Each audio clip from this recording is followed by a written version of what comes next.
الحمد لله خالق الوجود من العدم وجاعل النور من الظلم ومخرج الصبر من الألم وملك التوبة على الندم فنشكره على المصائب كما نشكره على النعم ونصلي على رسوله الأكرم والكتاب المحكم وكمال النبيين والخاتم سيد ولد آدم الذي بشر به عيسى بن مريم ودعا لبعثته إبراهيم عليه الصلاة والسلام حين كان يرفع قواعد بيت الله المحرم وصلى الله عليه وسلم وعلى أتباعه خير الأمم الذين بارك الله بهم كافة الناس عرب منهم والأجم. الحمد لله الذي لم يتخذ ولدا ولم يكن له شريك في الملك ولم يكن له ولي من الذل وكبره تكبيرا. الحمد لله الذي أنزل على عبده الكتاب ولم يجعل له عوجا. الحمد لله نحمده ونستعينه ونستغفره ونؤمن به ونتوكل عليه ونعوذ بالله من شرور أنفسنا ومن سيئات أعمالنا من يهده الله فلا مضل له ومن يضلله فلا هادي له ونشهد أن لا إله إلا الله وحده لا شريك له ونشهد أن سيدنا ومولانا محمدا عبده ورسوله أرسله الله تعالى بالهدى ودين الحق ليظهره على الدين كله وكفى بالله شهيدا وصلى الله عليه وسلم تسليما كثيرا كثيرا ثم أما بعد فإن أصدق الحديث كتاب الله وخير الهدي هدي محمد صلى الله عليه وسلم وإن شر الأمور محدثاتها وكل محدثة بدعة وكل بدعة ضلالة وكل ضلالة في النار. يقول سبحانه وتعالى في كلامه المجيد بعد أن أقول أعوذ بالله من الشيطان الرجيم بسم الله الرحمن الرحيم يا أيها الذين آمنوا قوا أنفسكم وأهليكم نارا وقودها الناس والحجارة عليها ملائكة غلاظ شداد لا يعصون الله ما أمرهم ويفعلون ما يؤمرون يا أيها الذين كفروا لا تعتذروا اليوم إنما تجزون ما كنتم تعملون يا أيها الذين آمنوا توبوا إلى الله توبة نصوحا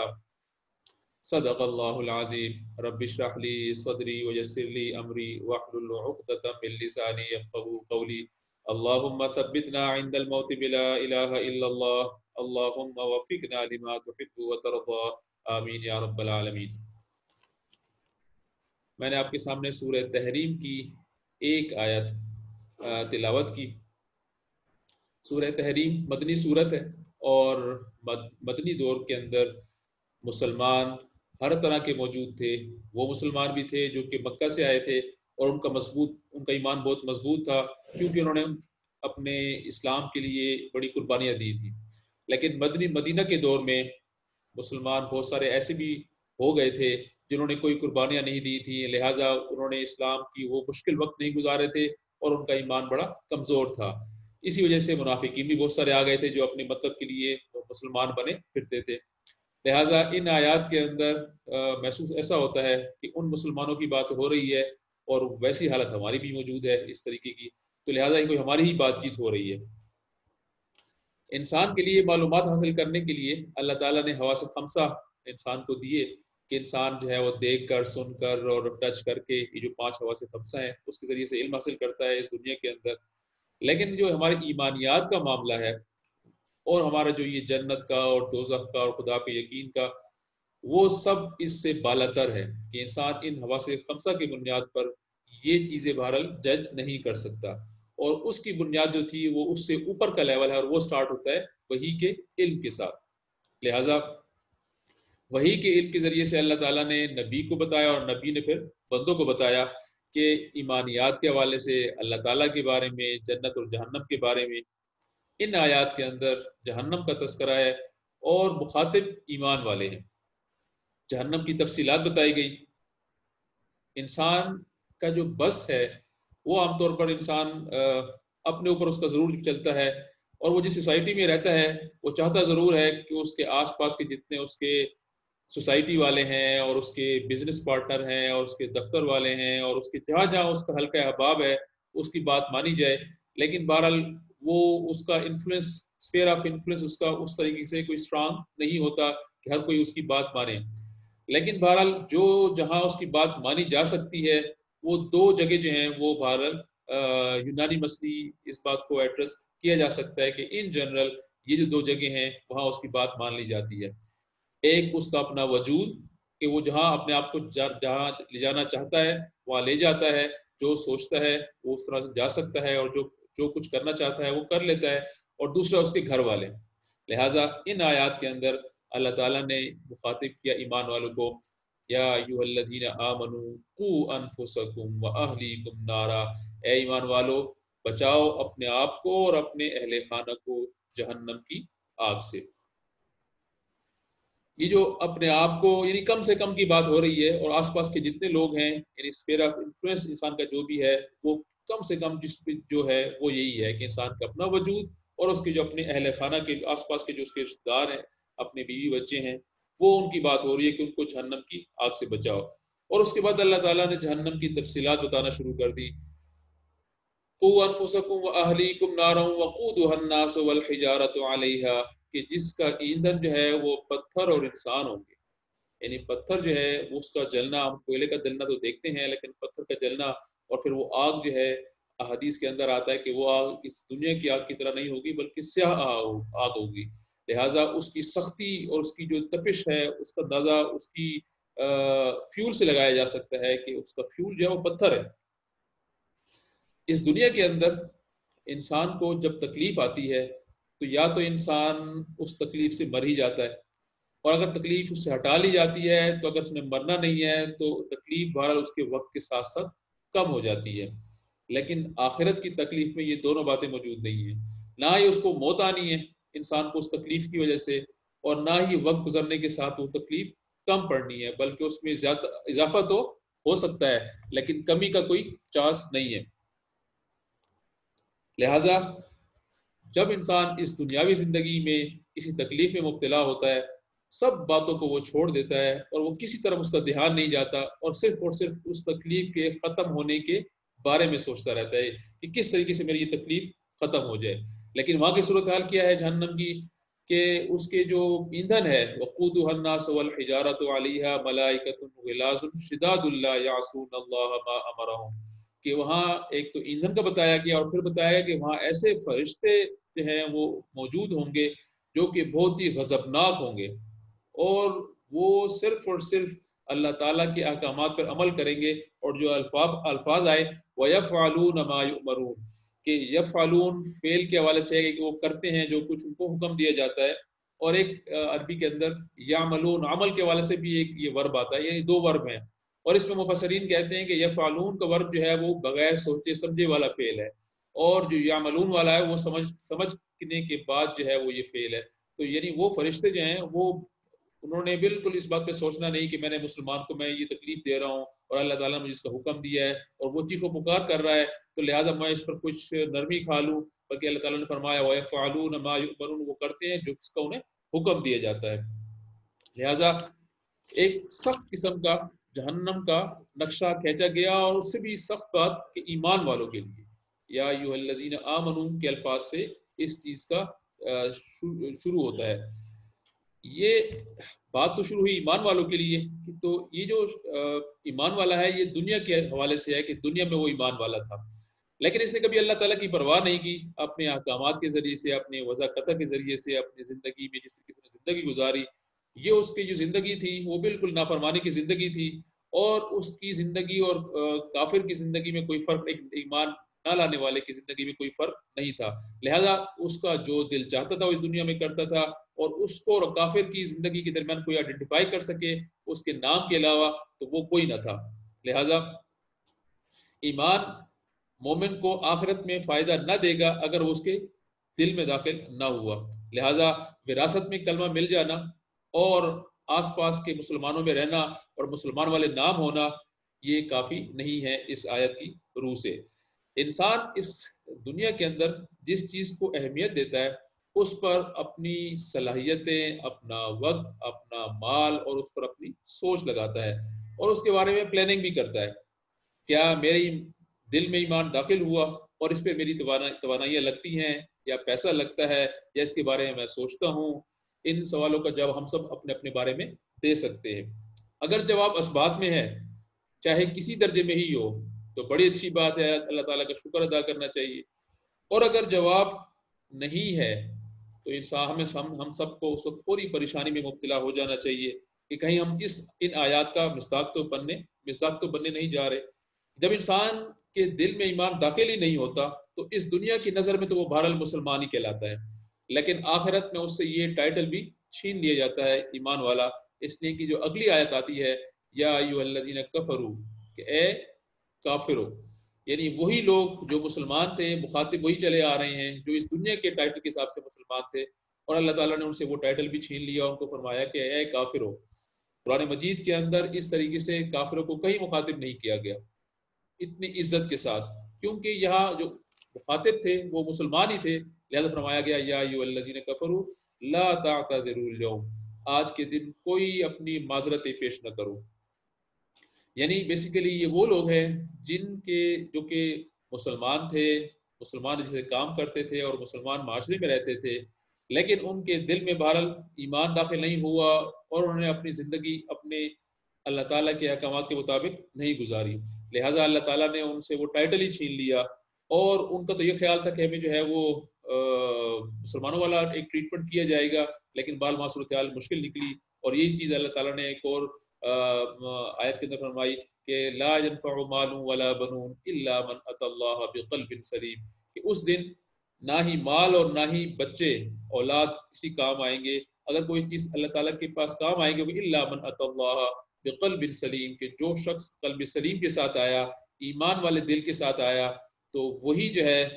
وہ اس دن جو ہے وہ کام آنے والی چیز ہے۔ لہٰذا جو قلب سلیم ہے یہ اللہ تعالیٰ سے اس کی دعا کرنی چاہیے اور اس کے لیے کوشش بھی کرنی چاہیے۔ لہٰذا اللہ تعالیٰ نے فرمایا کہ آج عذر مت پیش کرو، تمہارا بدلہ تو وہی ہے جو تمہیں دیے جا رہا ہے اور جو تم نے خود کمایا ہے۔ لہٰذا پچھلی آیت میں جس چیز پر متنبی کیا گیا وہ جہنم کی آگ کا خطرہ ہے، اور اس آگ کی تفصیلات بھی بیان کی گئی۔ اس آیت میں جب مسلمانوں کو یہ کافر کہا گیا تو یہ جو مسلمان تھے، یہ جو دنیا والے تھے، انہوں نے اللہ تعالیٰ کا تو انکار نہیں کیا تھا، اللہ تعالیٰ کا انکار تو کرنے والے نہیں تھے، لہٰذا یہ دنیا میں مسلمان جانے جاتے تھے، اور انہوں نے رسولوں کا بھی انکار نہیں کیا تھا، رسولوں کو بھی مانتے تھے، چاہے لفظاً ہی صحیح لیکن بہرحال مانتے تھے، لیکن انہوں نے بیسیکلی جہنم کی آگ کا انکار کیا اور اپنا عمل درست نہیں کیا، یعنی جہنم کی آگ سے وہ ڈرے نہیں اور اپنا عمل درست نہیں کیا، جیسا کہ ایک کافر ہوتا ہے اسی طریقے سے وہ لوگ بھی جو ہے وہ اسی طریقے سے زندگی جیتے رہے، لہٰذا ان کو اس دن جو ہے وہ بتا دیا گیا کہ یا ایھا الذین کفروا لا تعتذروا اليوم۔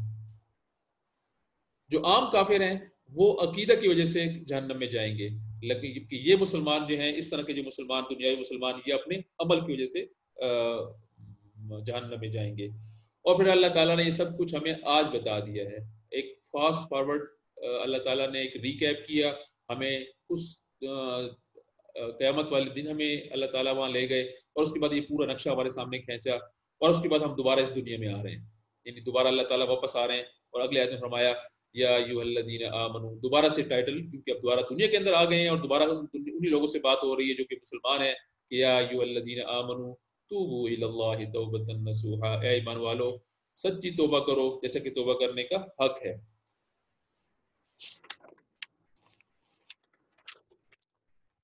یہ جو لفظ آیا توبو، یہ تابہ اس کا عربی زبان کا لفظ ہے، اس کے معنی پلٹنے کے آتے ہیں۔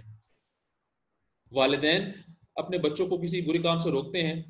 تو وہ رک جاتے ہیں اگر وہ کچھ فرمانبردار ہیں، کیونکہ انہوں نے والدین نے حکم دیا ہے، لیکن بہرحال دل میں اچھا محسوس نہیں کرتے، کیونکہ ان کی مرضی جو وہ کچھ کرنا چاہ رہے تھے ان سے والدین نے ان کو روک دیا، حالانکہ وہ ان کے لیے اپنے لیے بھی نقصان دہ تھا، اور اگر وہ اس کو ایکسپیرینس کرتے تو ان کو اس سے نقصان ہوتا، یعنی اگر تجربہ کرنے کی کوشش کرتے، لیکن بہرحال اپنے دل میں ایک مشکل ضرور محسوس کرتے ہیں کہ کیوں مجھے اپنی مرضی نہیں کرنے دی گئی۔ لیکن ایک اور صورتحال ہے کہ اب والدین بچوں کو حکم دیں اور بچے اس خیال سے اس چیز کرنے سے رک جائیں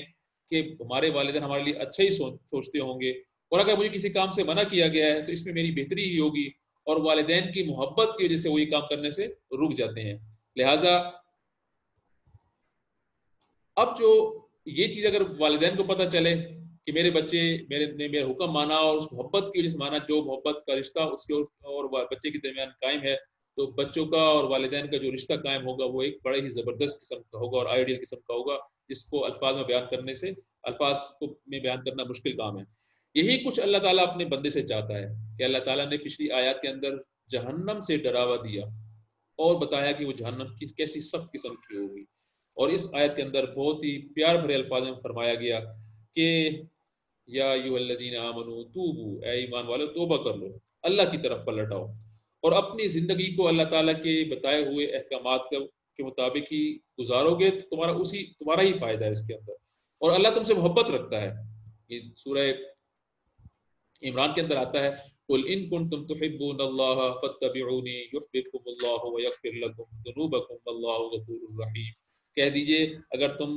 اللہ تعالیٰ سے محبت کرتے ہو تو میری پیروی کرو، یعنی محمد صلی اللہ علیہ وسلم کی پیروی کرو، اللہ تعالیٰ تم سے محبت کرنا شروع کر دے گا اور تمہاری مغفرت کر دے گا تمہارے گناہوں سے۔ تو لہٰذا اللہ تعالیٰ سے جو تعلق ہے وہ محبت کا تعلق ہے، اور برائی سے اس وجہ سے رکنے کہ اللہ تعالیٰ 70 ماہ زیادہ انسان سے پیار کرتا ہے، لہٰذا یہ اگر انسان کا تعلق اللہ تعالیٰ سے ہو جائے تو یہ اس تعلق کی وجہ سے اب دین اسلام پہ چلنا بڑا آسان کام، اب اس کی محبت میں نمازیں پڑھنا بھی آسان کام، قرآن مجید کو ٹائم دینا بھی آسان کام، اور اس کے احکامات پہ چلنا بھی آسان کام۔ جذبات ہماری زندگی میں بڑے اہمیت کے حامل ہوتے ہیں، اور دنیا میں انسانی جذبات کو انسان کی جذبات کو دنیا کس طریقے سے دیکھتی ہے وہ ایک الگ معاملہ ہے، اور ایک بچے کی مثال سے ہم اس چیز کو سمجھ سکتے ہیں کہ ایک بچہ چھوٹا اسکول میں ہوتا ہے اور وہ اسکول گیا اور گھر سے دور ہوا، اور اس کا گھر کی یاد آئی اور بچے یاد آئے، اپنی والدہ یاد آئیں، اور اس وقت اگر وہ اس چیز کا اظہار کرتا ہے اپنے کسی کلاس فیلو سے تو وہ اس کا مذاق اڑاتا ہے کہ اوہو تمہیں تو گھر یاد آ رہا ہے اور بچے یاد آ رہے ہیں، اور بچے کو یہ پتہ چلتا ہے کہ جب بھی میں نے جذبات کا اظہار کیا ہے مجھے مذاق کا نشانہ بنایا گیا، لہٰذا اب یہ بچہ یہ اس بات کو سیکھنا شروع کر دیتا ہے کہ اپنے جذبات کو چھپانے میں بڑی بہادری ہے، لہٰذا رفتہ رفتہ اس کی یاد پکی ہوتی چلی جاتی ہے، اور دنیا کے سامنے بہرحال وہ اپنے جذبات کو کبھی بھی بیان نہیں کرتا، اپنی کمزوری نہیں دکھانا چاہتا، کیونکہ جذبات کے ذریعے سے دنیا والوں کو اس کی کمزوری پتہ چل جاتی ہے۔ لہٰذا اس طرح کا شخص جو کہ اپنے جذبات و احساسات کو چھپانا چاہتا ہے اور اس سے بہرحال غلطیاں بھی ہوتی ہیں، اس طرح کے حامل شخص جب اپنی غلطی تسلیم نہیں کرتا کیونکہ اس میں وہ اپنی کمزوری محسوس کرتا ہے، یعنی انسان جو ہے اپنی غلطی محسوس کرے گا تو کمزوری محسوس کرے گا اور اس کی وجہ سے اس کی عزت میں کمی آئے گی، لیکن اللہ تعالیٰ سے انسان کا معاملہ اور مخلوق سے اللہ تعالیٰ انسان کا جو تعلق ہے وہ ایک بالکل ہی الگ طریقے کا ہے۔ جب انسان دنیا کے سامنے اپنی کمزوری کا احساس کرتا ہے تو اس کی بہرحال ڈاؤن گریڈ ہوتا ہے، اس کی عزت کی کمی آتی ہے، لیکن اللہ تعالیٰ کے سامنے اللہ تعالیٰ چاہتا ہے کہ انسان بندہ اس کے سامنے آئے اور اپنی کمزوری کا اظہار کرے، اور اللہ تعالیٰ کو اپنے سامنے کمزوری کا اظہار کرنے کا بہت ہی پسند ہے کہ انسان اپنی عاجزی دکھائے اور اپنے جذبات کا احساس کرے، اپنے جذبات کا اللہ تعالیٰ کے سامنے احساس کرے، اور اللہ تعالیٰ اس کی قدر کرتا ہے، لہٰذا اللہ تعالیٰ کے سامنے رونا، اپنے جذبات کا احساس کرنا اور اللہ تعالیٰ سے اپنے تعلق کو دعاؤں کے ذریعے سے مضبوط کرنا، یہ ایک بہت ہی زبردست قسم کا ہے جو کہ دنیا کے ہمارے تعلقات کے حساب سے ایک ڈفرینٹ چیز ہے۔ لہٰذا اگر انسان اس طریقے پہ آ جائے اور اپنے تعلقات اللہ تعالیٰ سے مضبوط کرنا شروع کرتے اور اس کی بنیاد اس کے احساسات ہوں، اس کے جذبات ہوں، صرف اور صرف عربی کی دعائیں نہ ہوں، بلکہ اپنے آپ کو وہ اللہ تعالیٰ سے بات کرتا ہوا محسوس کرے، کہ جس طریقے سے ہم نے گزشتہ گفتگو کے اندر یہ بات کی تھی کہ قرآن مجید اللہ تعالیٰ کی باتیں ہیں، اور انسان کی باتیں اللہ تعالیٰ سے وہ دعا ہے، اور دعا اگر جذبات سے کی جائے، احساسات کے ساتھ کی جائے، اپنی عاجزی کے ساتھ کی جائے، تو انسان دعا کے ذریعے سے اپنا اللہ سے تعلق کو بہت ہی مضبوط کر سکتا ہے۔ لہٰذا ضرورت اس بات کی ہے کہ انسان کو وہ چیز جس کی طرف اللہ تعالیٰ نے اشارہ کیا ہے کہ یا ایھا الذین آمنوا توبوا الی اللہ توبۃ نصوحا، کہ پلٹ آؤ اللہ کی طرف سچی توبہ کر کے ہم اپنا تعلق اللہ تعالیٰ سے ری اسٹیبلش کریں اور اس کو جذبات اور احساسات کی بنیاد پر بنائیں۔ لہٰذا اپنے آپ کو اور اپنے گھر والوں کو جہنم کی آگ سے بچانے کی کوشش کریں جس طریقے سے ان آیات کے اندر فرمایا، اور اپنے ایمان کو اس معیار پر پہنچانے کی کوشش کریں کہ قیامت کے دن ہمارا ایمان بے وقت نہ ہو جائے، جیسا کہ ان آیات کے اندر آیا اور اللہ تعالیٰ کے سامنے اپنے جذبات اور احساسات کو کھول کھول کر بیان کر کے رکھیں اور دعا میں گہرائی لائیں۔ سبحانک اللہم و بحمدک اشہد ان لا الہ الا انت استغفرک و اتوب الیک۔